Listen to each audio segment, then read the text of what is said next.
आज मैं आपको चैप्टर नंबर 13 के जो इम्पोर्टेंट शॉर्ट क्वेश्चंस हैं वो करवाऊंगा क्लास 12 फिजिक्स के चैप्टर नंबर 13 के। सबसे पहले हम चैप्टर के अंदर से जो मोस्ट इम्पोर्टेंट क्वेश्चंस हैं बोर्ड के पॉइंट ऑफ व्यू से उनको डिस्कस करेंगे और उसके बाद जो एक्सरसाइज के इम्पोर्टेंट क्वेश्चंस हैं उनको ओवरथ्रो करेंगे।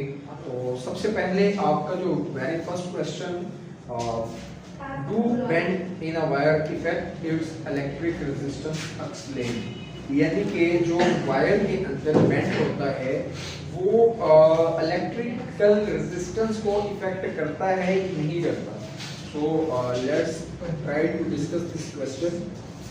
अच्छा देखिए, जो इलेक्ट्रिकल रेजिस्टेंस है ना, ये आपके पास किसी भी तरह की जो वायर की फिजिकल कंडीशन है ना उस पर डिपेंड नहीं करता है, यानी वायर की ज्योमेट्री पे डिपेंड नहीं करती। मिसाल के तौर पर देखिए, रेजिस्टेंस का आपने फॉर्मूला पढ़ा रो ए ओवर रो एल ओवर ए, ये फॉर्मूला था आपके पास।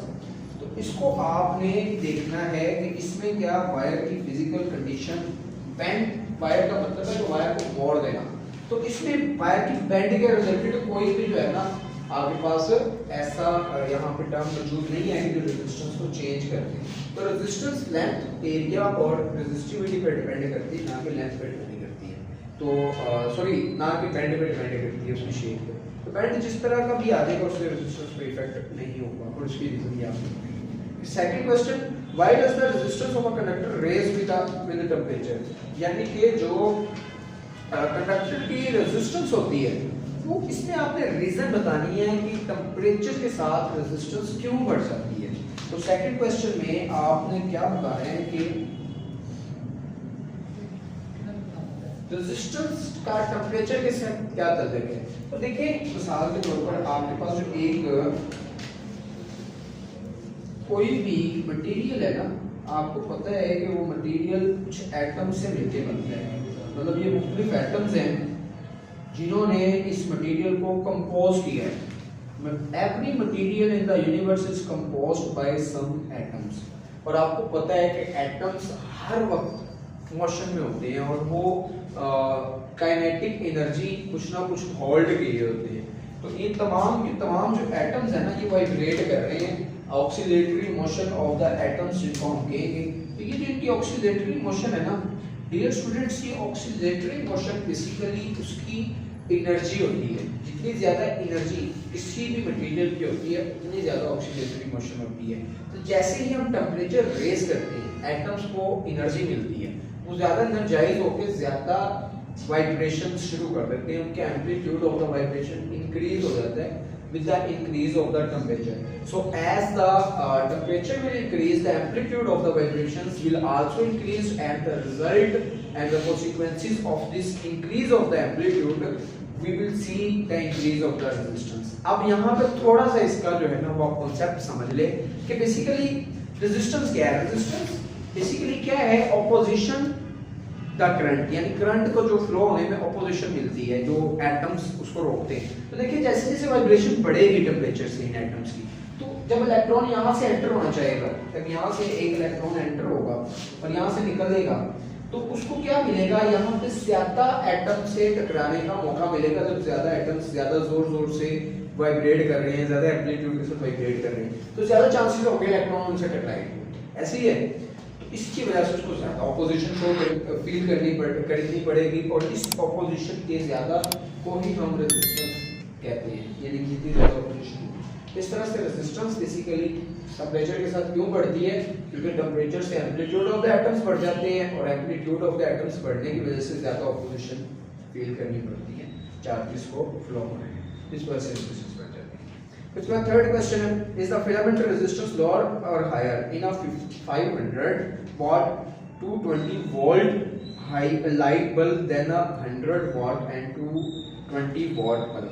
देखें, दोनों में वोल्ट जो है ना, जो कि पोटेंशियल डिफरेंस की वैल्यू वो 220 वोल्ट है, लेकिन जो पावर है ना वो इंक्रीज हो गई है, यानी एक में कितनी है 500 और दूसरे में है 100। तो हम यहाँ पे लिख लेते हैं कि P1 इज इक्वल टू 500 वाट, ये वाट पावर का यूनिट होता है, और V1 is equal to 220 watt. और ऐसे ही P2 is equal to 100 volt, जबकि V2 is equal to 220 volt. तो आपने ये बताना है कि विच फिलामेंट जो है बल्ब का वो ज्यादा रेजिस्टेंस होगी और किसकी कम होगी, यानी कि R1 और R2 में क्या तल्लक है, R1 ज्यादा होगा या R2 ज्यादा होगा। तो देखिए इसके लिए ना हमारे पास एक फार्मूला है कि जो पावर और रेजिस्टेंस का तल्लक बताता है वो क्या है कि आपके पास जो पावर होती है ना ये V² और R के बराबर होती है, ठीक है जी। तो इसको आपने यूज करना है यहाँ पे। जब इसको यूज करेंगे तो देखें वोल्ट दोनों में सेम है, जब V1 निकालेंगे तो ये V1² ओवर R1 आ जाएगा, और जब P2 निकालेंगे तो ये V2² ओवर R2 आ जाएगा, सही है जी। तो बेटा जब आप यहाँ पे P1 की वैल्यू पुट करेंगे, जबकि V1 दोनों में सेम है, यानी V1 और V2 दोनों में एक ही वैल्यू है, इसको V कह दें। अब इन दोनों को कंपेयर करें तो P1 is equal to V over R1 ये कर सकते हैं, और P2 is equal to V² over R2। तो इस तरह से आप इन दोनों में देखें पोटेंशियल की वैल्यू सेम है। तो जब पोटेंशियल सेम है तो पावर किस पे डिपेंड कर रही है, रेजिस्टेंस पे, यानी कि P इनवर्सली प्रोपोर्शनल है रेजिस्टेंस के जब वोल्ट सेम है।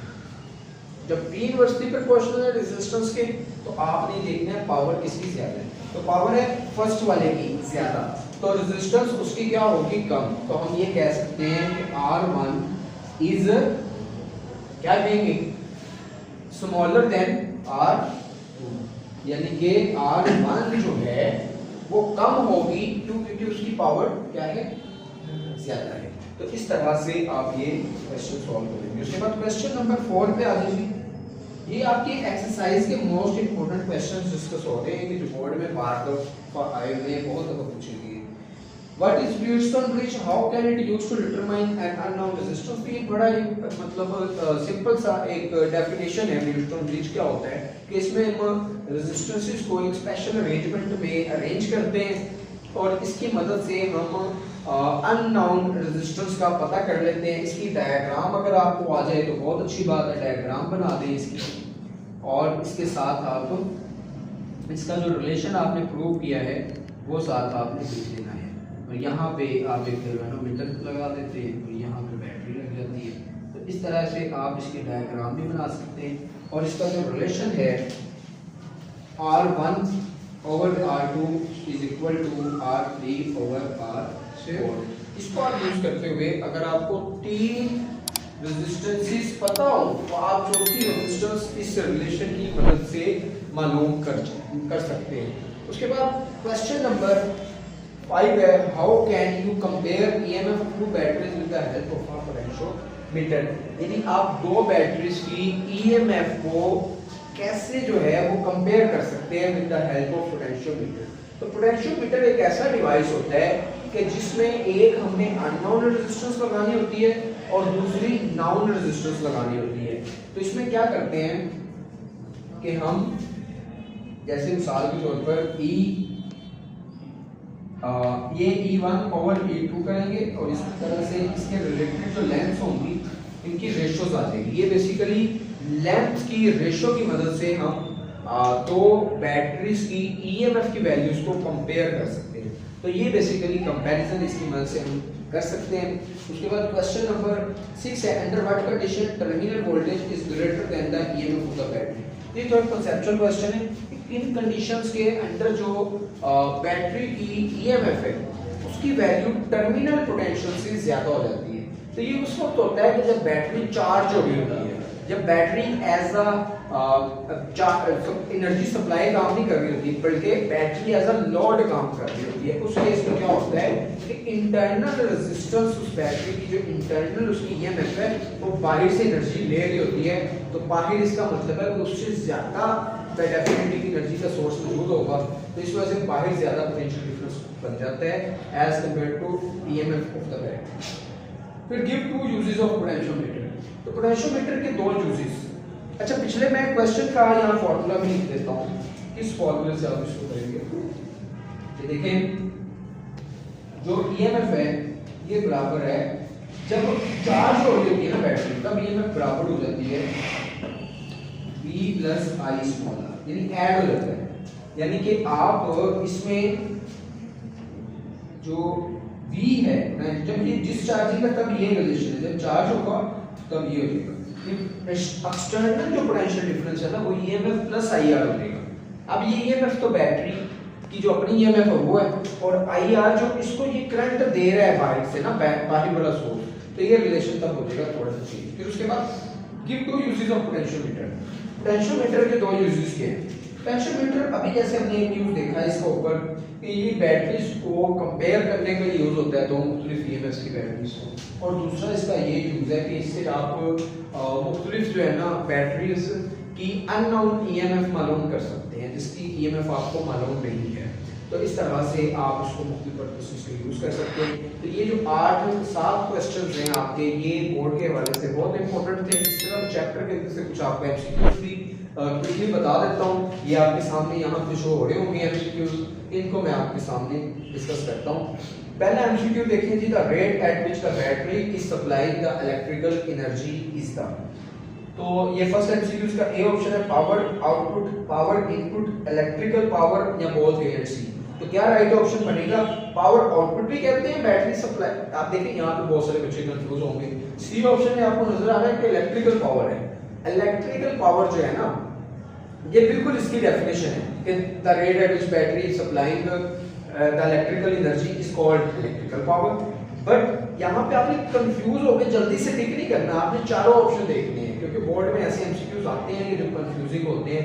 सिर्फ आपको जो है ना वो चेक करने के लिए कि आप अच्छे तरीके से कॉन्सेप्ट आपके क्लियर है, आप पूरा पढ़ते हैं या बस क्विकली रिस्पॉन्स करते हैं। तो ए में देखिए पावर आउटपुट पड़ा हुआ है। पावर आउटपुट भी यही चीज है जिसको इलेक्ट्रिकल पावर कहते हैं। तो बोथ ए एंड सी इसका सही ऑप्शन। फिर terminal potential difference of a battery is equal to the its EMF when its internal resistance is, कि जब इंटरनल रेजिस्टेंस जो है ना जीरो हो जाती है ना किसी बैटरी की, ए ऑप्शन में आपको नजर आ रहा है कि जब इंटरनल रेजिस्टेंस जीरो हो जाती है ना, तो टर्मिनल पोटेंशियल डिफरेंस बैटरी का ईएमएफ के बराबर हो जाता है। क्योंकि उस वक्त तो कोई भी जो देखिए यहाँ पे मैं आपको इसका रिलेशन भी बता देता हूँ। और ये आपके पास फॉर्मूला है V is equal to E plus minus I R करके। तो यहाँ पे जब R यानी इंटरनल रेजिस्टेंस जीरो हो जाएगी तो V is equal to E हो जाएगा, यानी कि वोल्टेज जो पोटेंशियल डिफरेंस हो गई के बराबर। तो किस ऑप्शन में ये पड़ा हुआ है? या आपके पास ए ऑप्शन में पड़ा हुआ है। तीसरा है, the EMF is always present when the current is drawn from the battery, यानी कि कितना करंट बैटरी से ड्रॉ होता है कि जब ईएमएफ मौजूद, तब भी ईएमएफ मौजूद होती है कि जब उसमें से कोई करंट फ्लो नहीं करता। तो 0 और 9। अब देखें यहाँ पे भी तीन ऑप्शन, पहला तीसरा ऑप्शन क्या है? ओनली 0। वाकई 0 बिल्कुल सही ऑप्शन है। लेकिन चौथे में देखें 0 और 9, यानी 0 भी हो और कोई ना हो, मतलब दोनों है। तो इस तरह से आप सी की बजाय डी ज्यादा सूटेबल ऑप्शन। तो Kirchhoff's first rule follow the law of conservation of, ये बड़ा आसान सा एक एक्सरसाइज का आप यूं समझिए, टॉपिक का बेसिक से एक एमसीक्यू दे दिया, चार्ज की कंजर्वेशन। तो the Kirchhoff first law is called law of conservation of charges. जैसे किरचॉफ सेकंड लॉ को क्या कहते हैं? Law of conservation of energy. फिर उसके बाद पांचवा MCQ, device which can measure the potential without drawing any current is called, यानी कि एक ऐसा डिवाइस जो बगैर करंट को अपने अंदर से गुजारे पोटेंशियल डिफरेंस मेजर कर देता है, वो क्या होता है? पोटेंशियोमीटर। किस ऑप्शन? सी ऑप्शन में पड़ा हुआ है। फिर उसके बाद 6 एमसीक्यू देखें, the rate of loss of energy is called. ये पहले भी है, लॉस ऑफ एनर्जी की पावर ही होती है। डी ऑप्शन आप टिक कर लें। फिर the resistance of a conductor at 0 kelvin is, आप देखिए अभी हमने डिस्कस किया शॉर्ट क्वेश्चन में कि जो रेजिस्टेंस होती है ये टेंपरेचर के साथ बढ़ती है। तो जब टेंपरेचर ही 0 केल्विन हो जाए, जिसको एब्सोल्यूट 0 भी कहा जाता है, तो उस वक्त रेजिस्टेंस 0 हो जाती है किसी भी कंडक्टर की। तो ये बी ऑप्शन। तो इसके बाद लास्ट एमसीक्यू देखें, the electric charge is measured in, electric charge को कूलम में मेजर किया जाता है, इसका यूनिट होता है। तो ये आपके कुछ इंपॉर्टेंट एमसीक्यूज भी थे। मजीद आपको गूगल ड्राइव भी दे दी जाएगी जिसमें आप एमसीक्यूज को डिटेल में जो आप अच्छे तरीके से पूरे चैप्टर के एमसीक्यूज कवर करना चाहते हैं आपको वो भी मिल जाएगी। और अगर इनके सॉल्यूशंस आपको मजीद चाहिए हो आप कमेंट बॉक्स में बताएं। आपको जिस भी एमसीक्यूज के जिस भी क्वेश्चंस के सॉल्यूशन चाहिए होंगे वो आप पेपर शेयर करें, इंशाल्लाह हम उस पर भी एक थॉरली वीडियो बनाने की ज़रूर कोशिश करेंगे। और जहां भी आपको प्रॉब्लम आए इन क्वेश्चंस में रिव्यू दें, हम रिव्यू पे भी एक वीडियो बनाने की कोशिश करेंगे ताकि आपके मैक्सिमम डाउट्स क्लियर हो जाए। तो इसको अच्छे से आप करें। अभी इसका एक पार्ट आगे जो है उसमें हम एक्सरसाइज के क्वेश्चन डिस्कस करेंगे, तो उसको अगले पार्ट में आप उसको देखें। Thank you so much.